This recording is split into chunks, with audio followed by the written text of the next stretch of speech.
hal codsi inaan u dhiibto waxa kamid ah waxaan madaxa wacyigelinta ururka mutadawiciinta dhigdeeqayaasha Soomaaliyeed maadaama uu jirin Blood Bank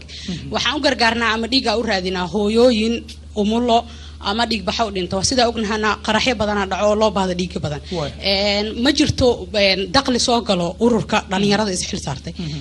si urur walba u shaqeyn wuxuu u baahan yahay diiwaan gelin ee wasaaradda waxaan ka codsanaa wasiirka inuu noo ogolaado ama noo ballan qaado diiwaan gelin ururka dhigdeeqayaasha oo free maadaama wasaaradda duminayo dadkayna la leenayo ardayda dhalinyarada waa u mahad celinayo dhiig qarxi ambassador ugu dambeeyay annaga haweenkii dhulka xaqay way nooga dhinteen dhiigan weyna dhalinyarada noo shubtay waanu mahad celinayaa ahmiyad inta leega la siinayo dhalinyarada waan la qabaa ugu dambeyntii bahda TV-ga Universal waa u mahad celinayaa barnaamijka dood wadaag wuxuu kamid yahay xal haddaan la wada hadlay magacaabin oo la isaga darin taas ah midnaanta koowaada iyo inay dadku adeegi ka helaan deegaanada ay degan yihiin arinta dhiig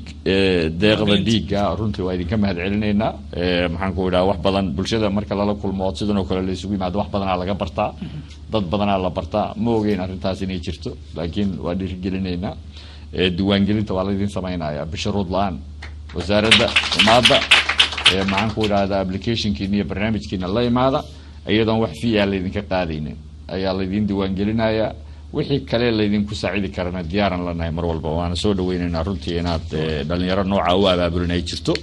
oo aan anaga laftirkana ogaano diiwaan gelino aan garan karna meel aan ugu hagaagno aadaan idinkaga mahad celinaynaa isxilqaankaas Mustaf